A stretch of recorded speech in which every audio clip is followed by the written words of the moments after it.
हमारा नेक्स्ट जो क्वेश्चन है 3.17 का, तो यहाँ पर क्या है, यहाँ पर बोल रहा है कि using the standard electrode potential given in table 3.1 predict if the reaction between the following is feasible.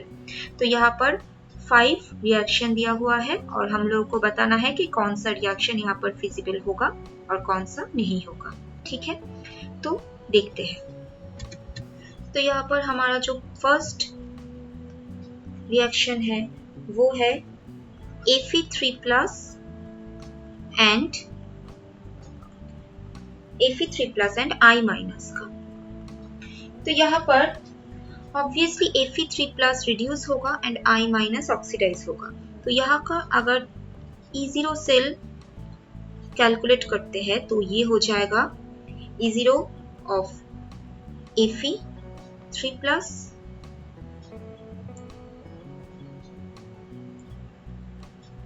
और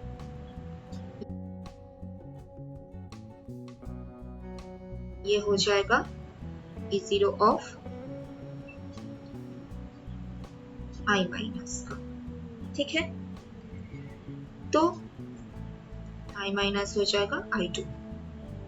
तो आयरन का जो रिडक्शन पोटेंशियल वैल्यू है वो है 0.77 और आयोडीन का जो रिडक्शन पोटेंशियल वैल्यू है वो है 0.54।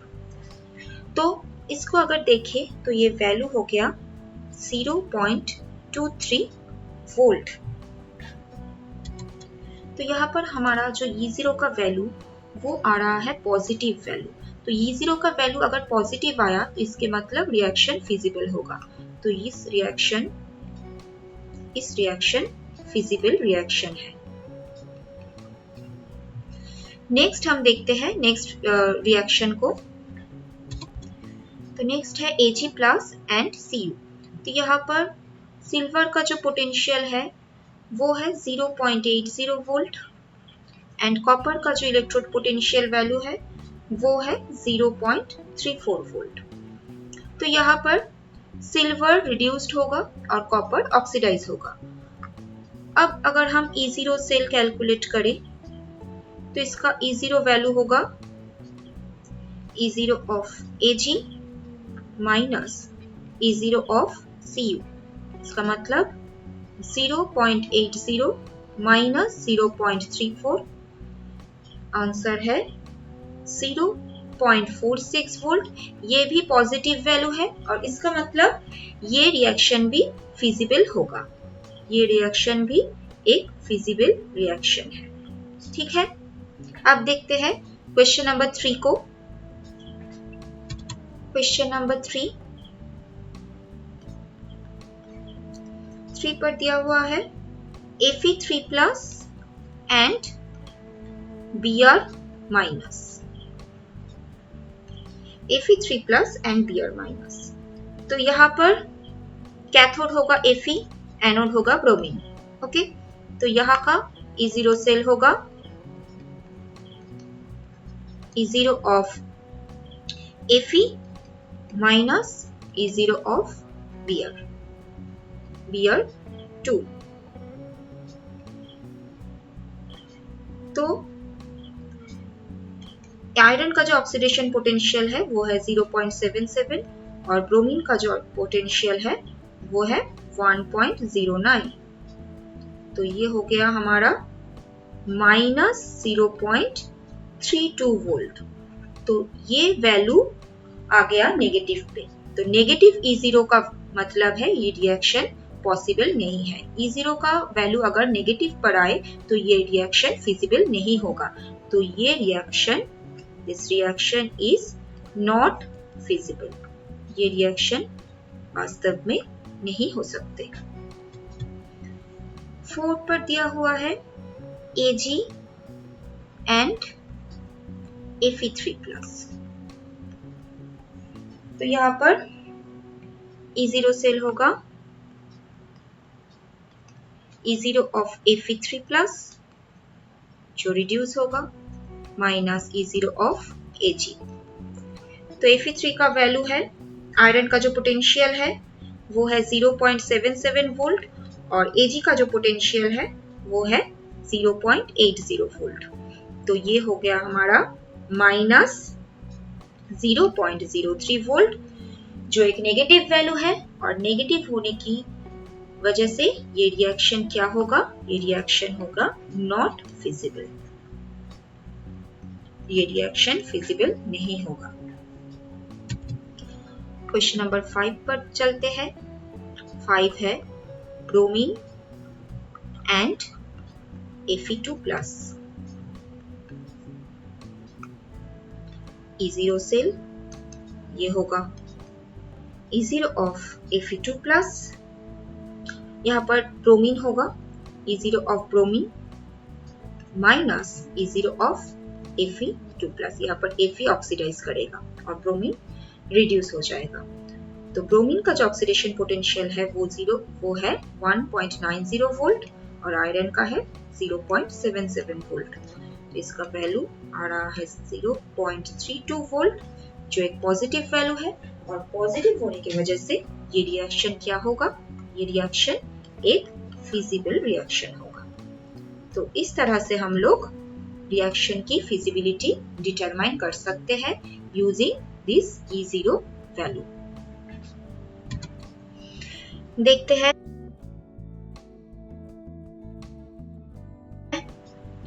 नेक्स्ट क्वेश्चन 3.18 का, जो है predict the products of electrolysis in each of the following. तो यहाँ पर 4 रिएक्शन दिया हुआ है, उसका प्रोडक्ट हम लोग को डिटरमाइन करना पड़ेगा।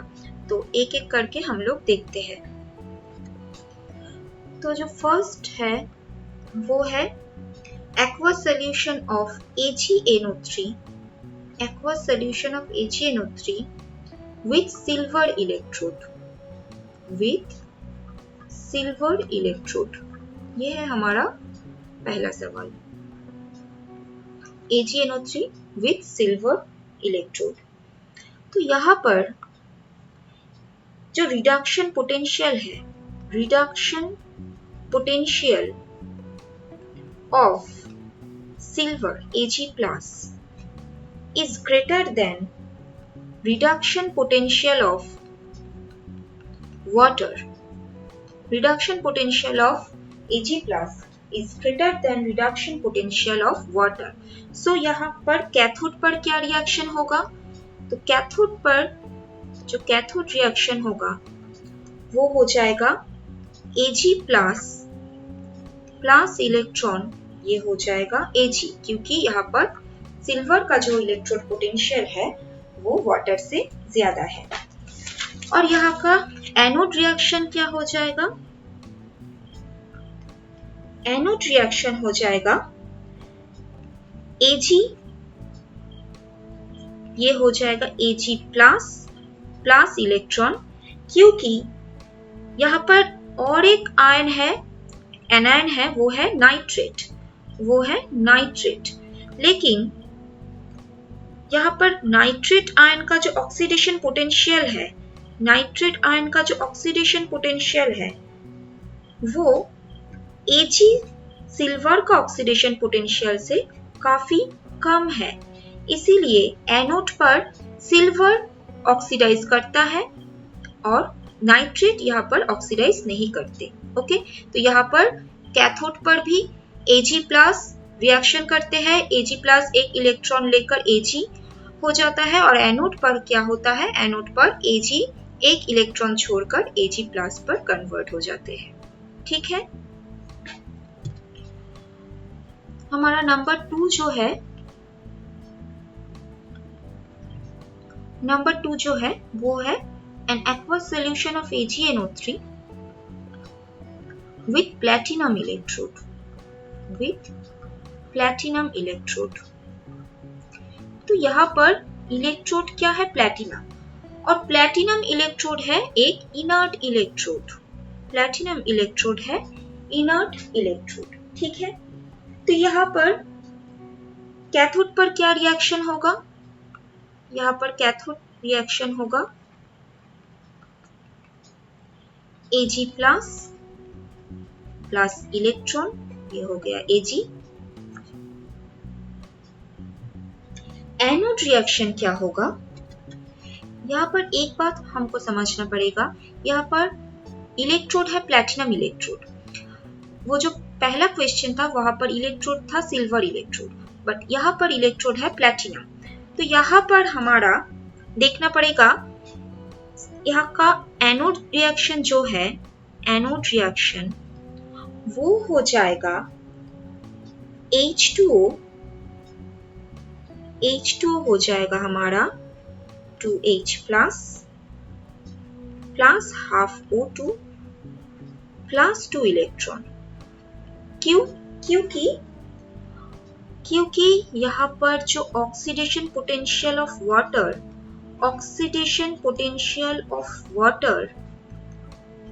is greater than oxidation potential of nitrate ion. Oxidation potential of water is greater than oxidation potential of nitrate ion.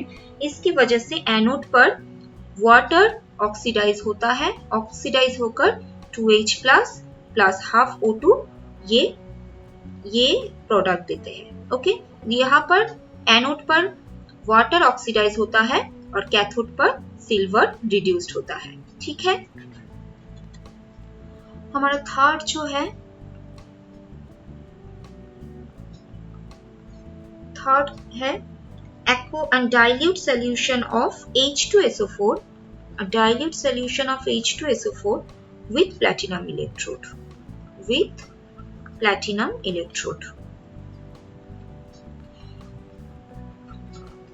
तो प्लैटिनम इलेक्ट्रोड मींस फिर से ये हो गया हमारा इनर्ट इलेक्ट्रोड।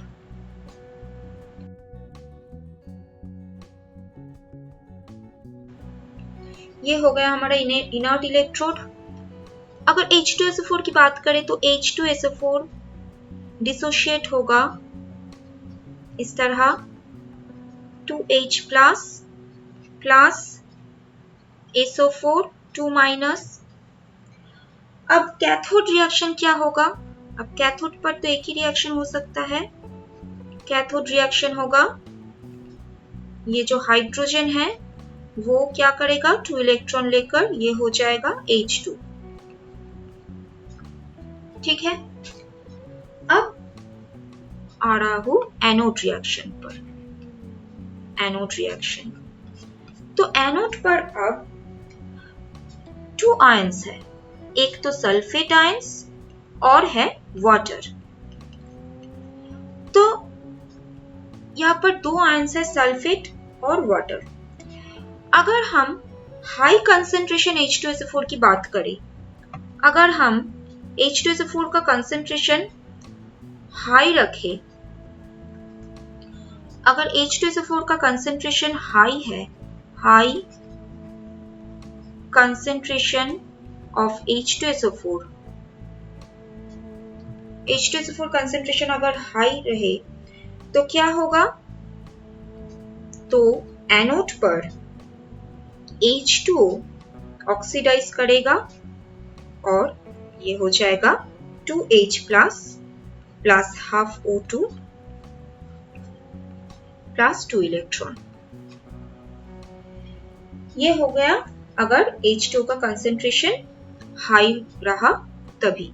ठीक है, अब अगर H2SO4 का कंसेंट्रेशन लो है, H2SO4 का कंसेंट्रेशन अगर लो है तब क्या होगा, तब oxidation potential of sulphate ion ये ज्यादा हो जाएगा, ये ज्यादा हो जाएगा और तभी एनोड पर क्या रिएक्शन होगा, तब एनोड पर सल्फेट आयन ऑक्सीडाइज करेगा और ये हो जाएगा H2O8 2 माइनस आयन। इसको बैलेंस करने के लिए यहाँ पर 2 लिखती हूँ। तो ये है 2 केस, एक है हाई कंसेंट्रेशन पर और एक है लो कंसेंट्रेशन पर। ठीक है, हाई कंसेंट्रेशन पर H2O ऑक्सीडाइज होगा एनोड पर और लो कंसेंट्रेशन अगर रहे तो एनोड पर सल्फेट आयन ऑक्सीडाइज होगा।